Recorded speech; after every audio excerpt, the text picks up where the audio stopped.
ക്ലിയറായിട്ട് കാണാൻ പറ്റും. സൈഡിൽ കൂടി പോയാൽ തേൻ്റെ വെച്ചോളാം. ഡീസലാണ്. ഡീസൽ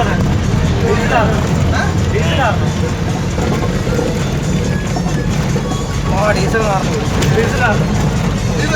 ഇതിന് നടന്നോണ്ട് ഇപ്പം ഇല്ല മറ്റേ വണ്ടി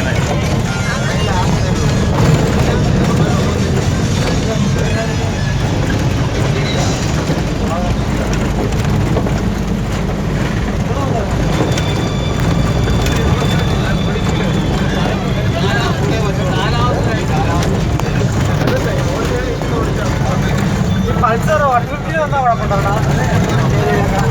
താങ്ങോ?